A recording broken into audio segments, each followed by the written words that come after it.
sou Rubens Naves, eu sou advogado em São Paulo e concilio a minha atividade profissional com uma militância em várias áreas do direito, pelos direitos da criança e do adolescente, pelo combate à corrupção, na área dos direitos humanos e também, veja só, na área da segurança pública. Eu tive uma vida acadêmica assim, muito rica, eu fui professor da PUC de São Paulo, da Faculdade de Direito, durante quase 20 anos, na cadeira de Teoria Geral do Estado. Então, o meu conhecimento na área do direito público, na área do direito administrativo, se alia a um trabalho que eu faço nessa área como advogado. Portanto, é uma atividade assim que eu fico muito feliz em desenvolver, não só a parte intelectual, mas também a prática do que eu aprendi, do que eu também ensino e ensinei na universidade.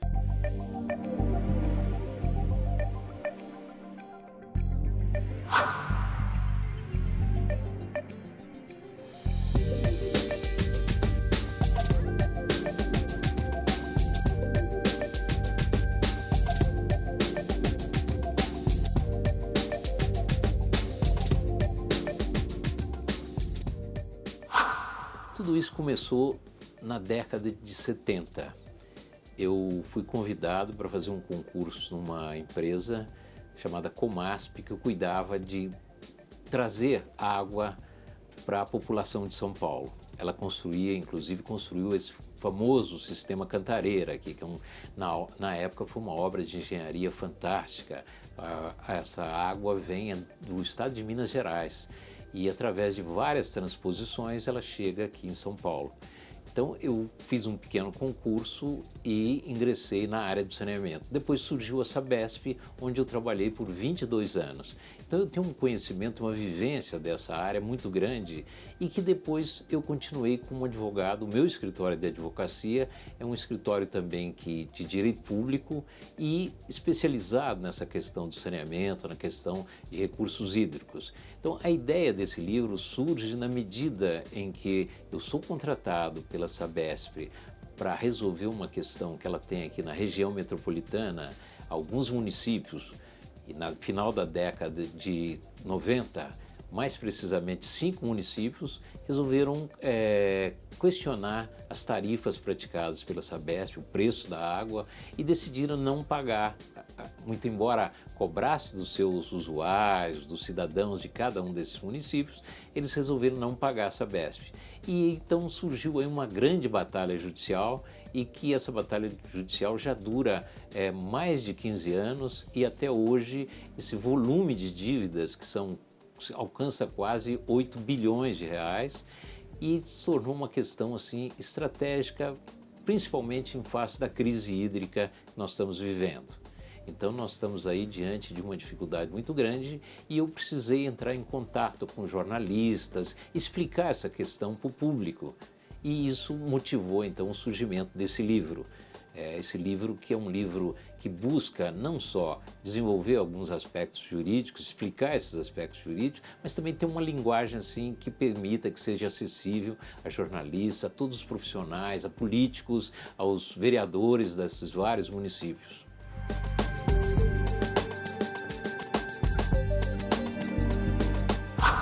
O serviço público de saneamento é fundamental para a população e é reconhecido como indispensável à manutenção e melhoria da saúde, da qualidade de vida e do meio ambiente. Isso implica a necessidade de todos os agentes envolvidos cumprirem bem as suas responsabilidades e obrigações.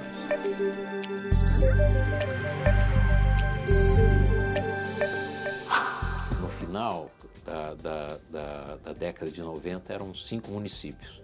Mas durante todos esses embates jurídicos, o município de São Bernardo do Campo, inicialmente, e depois o município de Diadema, fizeram um acordo com a Sabesp.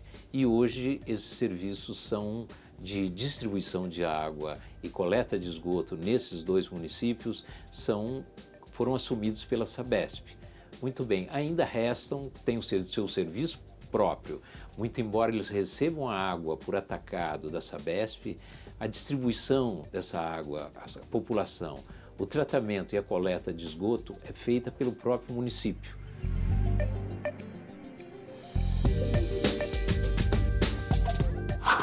Como diz o IPEA, o Instituto de Pesquisas do Governo Federal, nas metrópoles brasileiras nós temos um quadro assim de extrema importância. É um quadro como esse que faz-se necessário não somente conhecer em profundidade as nossas principais metrópoles, mas também conhecer a forma como esses espaços são geridos, considerando o arranjo federativo brasileiro e os desafios que ele impõe aos gestores públicos das diversas esferas de governo.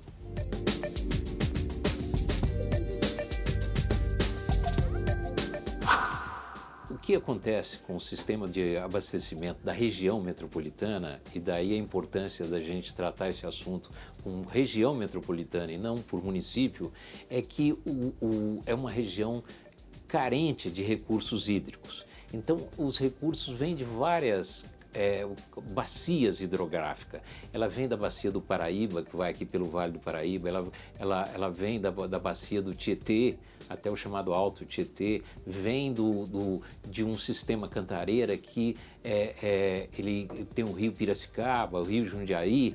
Então nós temos aí ao todo 8 sistemas que abastecem São Paulo. Qual é o grande segredo e a grande engenharia que foi feita nessa área pela Sabesp ao longo de todos esses anos? A integração desses sistemas. Então foi isso, inclusive, que possibilitou o enfrentamento dessa crise, que você integra. Faltou água no Cantareira, vamos dizer, você busca água em outros que, vamos dizer assim, chegam à capital através de outros sistemas. Então essa integração foi juntamente com a redução de perdas e os incentivos fiscais para a população diminuir o consumo, quer dizer, o incentivo no pagamento da tarifa, quer dizer, a redução da tarifa pelo uso mais racional da água. Então, tudo isso é que possibilitou o enfrentamento dessa crise hídrica.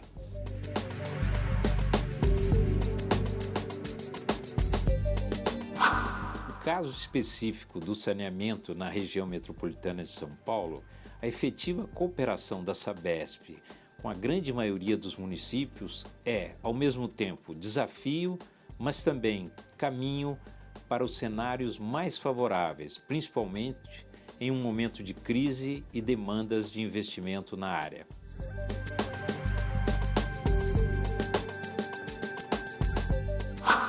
O valor dessa dívida, para a gente ter uma ideia da grandeza dela, do seu significado, ela hoje alcança 8 bilhões e meio.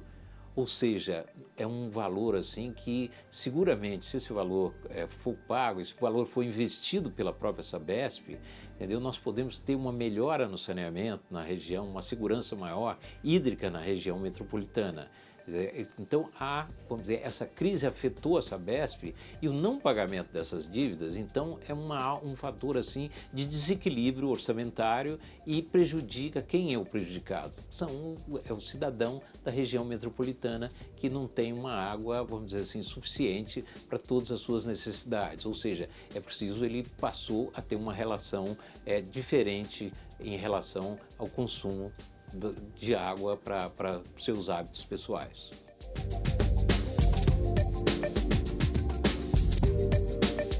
A crise hídrica, tal como toda crise, traz em si riscos e oportunidades. Risco inerente à insuficiência de água e em relação ao consumo, antes habitual, ao desperdício, às estruturas físicas superadas ou desarticuladas. E oportunidade de maior conscientização de que a água é recurso não infinito e se exigem, então, hábitos ambientais de costume de gestão dos sistemas mais racionais e responsáveis.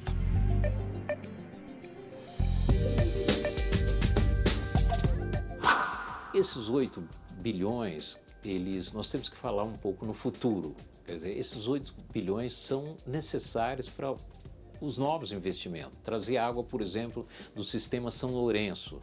Nós vamos buscar água na região quase que sul de São Paulo. Quer dizer, então essas águas, vamos dizer, esses mananciais são muito distantes de São Paulo, são obras muito caras. Então exige um investimento muito pesado.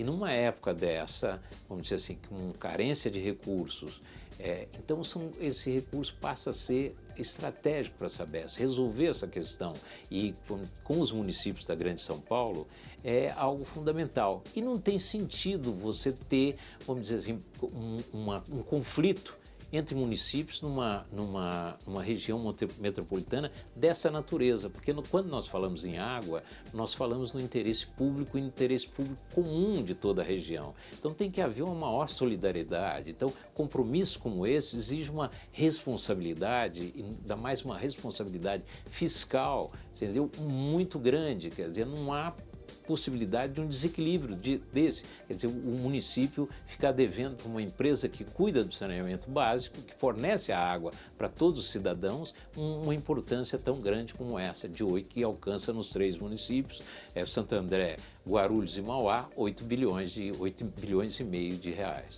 Nós acreditamos, e os indicadores técnicos e científicos confirmam, que crise como essa só se repete de 100 em 100 anos. Quer dizer, nós estamos numa etapa em que o pior da crise parece que passou. Nós estamos numa fase agora de recuperação dos reservatórios, etc. Só que esses reservatórios, para se recuperarem totalmente, para a gente ter uma situação de maior segurança hídrica, há necessidade de obras ainda, integrando alguns sistemas. Para que nós tenhamos que o sistema Cantareira se recupere rapidamente, para a gente poder ter uma segurança hídrica e poder ter um consumo sustentável. O que acontece é que, apesar de vamos dizer assim, de todas as obras que serão realizadas, etc., a questão hídrica mostrou nessa crise que há necessidade de um novo enfrentamento de algumas dificuldades. Por exemplo, a questão das perdas. Há uma necessidade de mais investimentos, novas tecnologias para a gente diminuir as perdas que são tradicionais. O sistema mais avançado em termos de contenção das perdas na canalização de água é o japonês, mas mesmo assim eles têm uma perda de 8%. Então, para a gente chegar a um nível de funcionamento como tem no governo japonês, como no Japão acontece, quer dizer, nós precisamos de muito investimento, muita tecnologia. E um segundo aspecto é que, vamos dizer, por mais esforços que o poder público desempenhe, haverá um novo relacionamento com a água, com os recursos hídricos daqui para frente. É um recurso finito, quer dizer, tem que ser analisado numa perspectiva do direito ambiental, da situação do meio ambiente em relação ao aquecimento global que existe. Então, uma nova postura é necessária. E essa nova postura também numa região metropolitana como São Paulo, uma região tão importante, estratégica para o Brasil em termos de desenvolvimento econômico e social, a solidariedade, uma relação sadia entre os municípios e o Estado e entre as suas companhias estatais é necessária e imprescindível.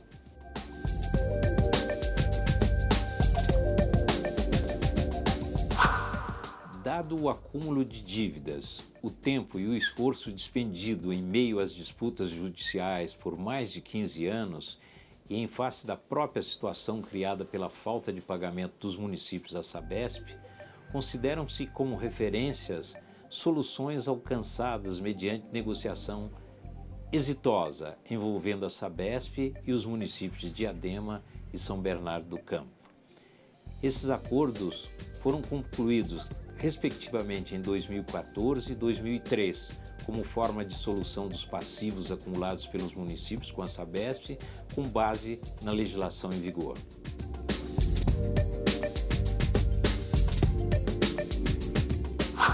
A importância desse livro é justamente despertar e trabalhar essa conscientização da população, dos políticos, para quem vive numa região adensada como São Paulo, de poucos recursos hídricos, da necessidade de grandes obras, de captação, até mesmo em outros estados.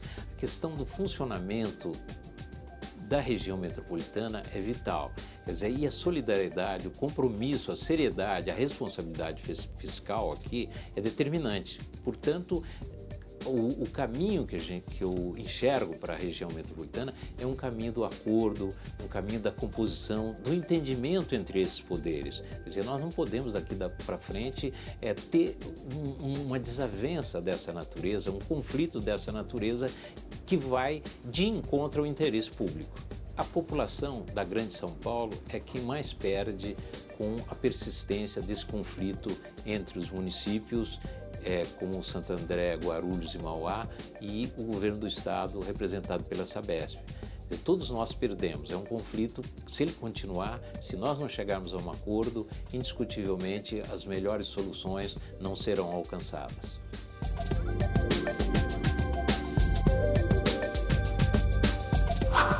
A irresponsabilidade dos gestores municipais e a conhecida demora no julgamento das ações pelo Poder Judiciário faz com que esse ciclo de inadimplência e cobranças judiciais se estenda por vários anos.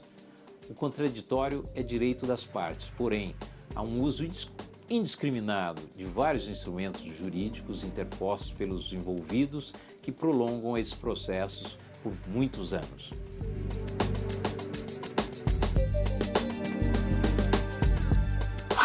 O que eu acho é que o país tem grandes reservas. Uma dessas reservas é o aquífero.